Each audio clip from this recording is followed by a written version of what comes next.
अस्सलाम वालेकुम। लाहौर में एक अंदोहनाक वाक़या पेश आया जिसमें एक डीएसपी पुलिस है,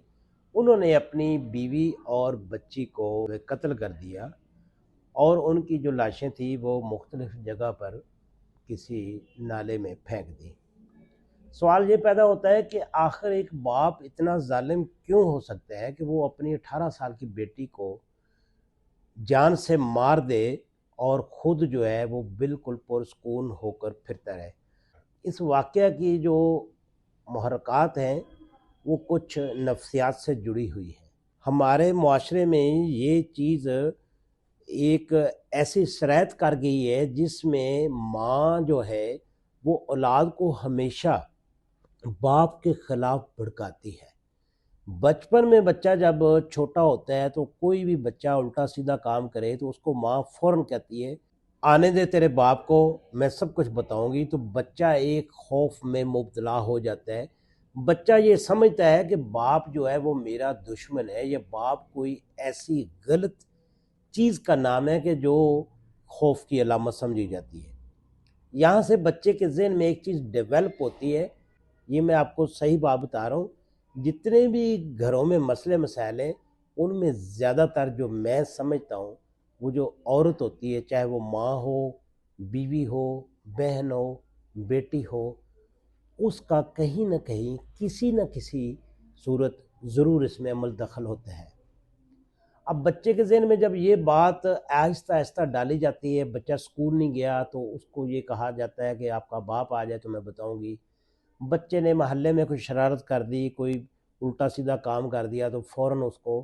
ये खौफ दिलाया जाता है कि तुम्हारा बाप आ जाएगा, तुम्हें सीधा करेगा, तुम्हारा बाप आएगा तुम्हारी टांगें तोड़ेगा, तुम्हारा बाप आएगा तुम्हारे साथ ये करेगा वो करेगा। ये वो नफ्सियात हैं जिसको आम बंदा समझने से कासिर है। यही वो छोटी छोटी चीज़ें हैं जो बच्चे के ज़हन में बैठ जाती हैं और बच्चा ये समझता है कि बाप जो है वो पता नहीं क्या चीज़ है, माँ जो है वो मुझे बहुत प्यार करती है। और मैंने ये भी देखा है कि घर में मतलब बंदा जो ही आया है तो औरत ने बच्चों की शिकायतें लगाई और उस बंदे ने अगर बच्चों को सज़ा दी है, मारा पीटा है, तो वही औरत जो होती है उन बच्चों को सीने से लगाकर प्यार कर रही होती है, चूम रही होती है और उनको तसल्ली दे रही होती है कि बेटा कोई बात नहीं, मैं आपकी माँ हूँ, मैं आपके साथ हूँ, आपके बाबा ऐसे ही करते हैं, वो गुस्से वाले हैं, ये है वो है। यानी खुद ही आग लगानी है और फिर खुद ही ठंडी करनी है, सिर्फ़ और सिर्फ औलाद की हमदर्दी हासिल करने के लिए। तो इस वाक़ये में जो असल जो मुहर्रकात हैं वो कुछ इस तरह के ही हैं कि तहकीकात जो करने वाले इदारे हैं, जो पुलिस है, उनके बयान के मुताबिक कि ये बंदा जो था अपनी बेटी से बहुत प्यार करता था और बेटी जो है आज से कोई 1 डेढ़ साल पहले बाप के साथ अटैच थी और वो बाप की हर बात मानती थी और बाप जो है उसके सारे शौक पूरे कर रहा था। चाहे वो शॉपिंग थी, कोई जूते थे, कपड़े थे, मोबाइल था या जो भी थी, उसकी सारी ज़रूरियात जो थी वो पूरी कर रहा था। अब बीच में बात जो इसमें से निकलती है वो ये है कि बंदे के अपनी बीवी के साथ कुछ ताल्लुकात अच्छे नहीं थे। बीवी की कुछ डिमांड्स थी जो कि वो पूरी नहीं कर पा रहा था। बीवी ये कहती थी कि उसको एक अलग घर लेकर दिया जाए जो उसके नाम पर हो और वहाँ पर ज़िंदगी की सारी सहूलियात जो हैं वो मौजूद हो। खैर आपको पता है जो भी कोई बंदा है, चाहे कोई बड़ा है, कोई छोटा है, कोई मज़दूर है, कोई अफ़सर है, कोई डीसी है, एसी है, जज है, मजिस्ट्रेट है, हर बंदे का एक लेवल होता है, हर बंदे की एक ज़रूरियात होती हैं और वो बंदा किसी वक्त कोई ज़रूरियात जो होती हैं वो पूरी कर लेता है, कोई जो है ख्वाहिशें होती हैं, डिमांड्स होती हैं वो पूरी करने से कासिर होते हैं। उस बंदे की कोई अपनी मजबूरी होगी, इससे हट करके वो एक पुलिस अफ़सर था या उसके पास बहुत पैसे थे या उसके पास बड़ा माल था, आखिर वो एक बाप था, एक ख़ाविंद था, एक शौहर था। उस बंदे की कोई मजबूरी हो सकती है। मकसद बात करने का ये है कि ये वो असल वजह थी जो उसकी बीवी और जो उसकी बेटी थी उसकी कत्ल की वजह बनी। उस औरत की जो डिमांड थी वो अपना घर या कुछ और चीज़ें थी जो कि वो बंदा पूरी करना नहीं चाहता था या कर नहीं पा रहा था। किस्सा मुख्तसर कि वहाँ से जो एक इशू खड़ा हुआ وہ جو بیٹی تھی ان کی 18 سال اس کی عمر بتائی جا رہی ہے، ظاہر بڑی تھی، سمجھدار تھی، جوان تھی، اس بیٹی نے آہستہ آہستہ باپ کے ساتھ جو ہے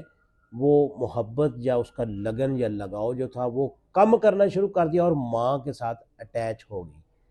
اب یہاں پر وہی بات آئے گی جو بچپن سے بچوں کے ذہن میں ڈالی جاتی ہے باپ کے خلاف۔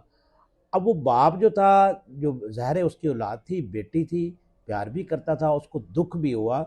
جب وہ بیٹی جو تھی وہ زبان درازی پر آ گئی۔ کہیں پر بھی کوئی ماں اور باپ کی جب لڑائی ہو رہی ہوتی تھی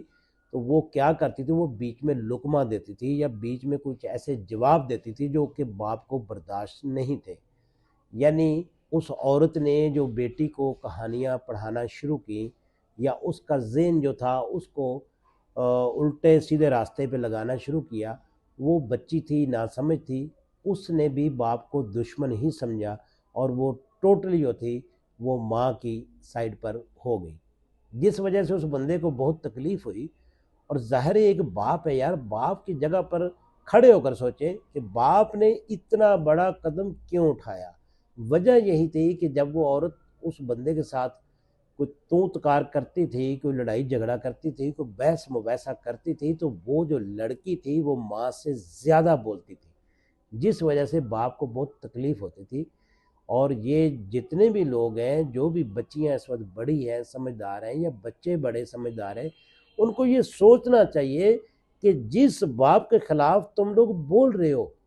وہ باپ وہی باپ ہے جو آپ کے مستقبل کی خاطر لوگوں کی باتیں سنتا ہے، چاہے وہ بزنس مین ہے، چاہے وہ کوئی ملازم ہے، چاہے وہ سرکاری ملازم ہے، کوئی مزدور ہے، کوئی افسر ہے، کوئی بھی ہے، کسی قسم کا سسٹم میں جو بندہ کوئی کام کر رہا ہے وہ بندے کو ضرور باتیں سننی پڑتی ہیں۔ کئی لوگ یہ سوچتے ہیں کہ بزنس مین چونکہ اس کا بہت بڑا بزنس ہوتا ہے، میرے بھائی بزنس ہوتا ہے تو بزنس میں بھی لوگ ظاہر کوئی چیز کسی سے لے کر آگے سیل کرنی، بزنس اسی چیز کا نام ہے۔ وہ جس نے چیز دینی ہوتی ہے وہ 100 باتیں سناتا ہے، کئی دفعہ بندے سر پکڑ کر بیٹھ جاتے ہیں۔ باہر سے جب بندہ آتا ہے اتنی تکلیف میں یا دکھ میں، کوئی ایسی باتیں سن کر آتا ہے، تو گھر میں جب آئے تو کم از کم جو اس کی اولاد ہے وہ اس کی جو ہے تھوڑی سی ہمدردی کرے، کوئی تھوڑا بہت اس کا غم گساری کرے، اس کے ساتھ اپنی باتیں شیئر کرے، اپنے بابا سے کوئی باتیں پوچھے، کوئی سیکھے کہ بابا پریشان کیوں ہیں، بجائے اس کے کہ آپ اس کی غم گساری کریں، آپ اس کے غم میں اضافہ کر دیں، آپ اس کے دکھوں میں اضافہ کر دیں، تو یہ غلط ہے۔ اور باپ کو جتنی تکلیف ہوتی ہے، خاص طور پر جو باپ اولاد کے لیے سوچ رہا ہوتا ہے یا کما رہا ہوتا ہے، اس کو جو تکلیف ہوتی ہے وہ وہی بندہ سمجھ سکتا ہے جس بندے کی اولاد اس کے سامنے بولتی ہے۔ تو اس لیے میں ان بچوں سے یہ گزارش کرتا ہوں کہ خدا را باپ کو اتنا تنگ یا اتنا ذلیل نہ کریں، اتنا دکھی یا اتنا رسوا نہ کریں کہ وہ اتنا بڑا سٹیپ جو ہے وہ لینے پر آ جائے۔ اللہ تعالیٰ سب بچوں کو ہدایت نصیب فرمائے، آمین۔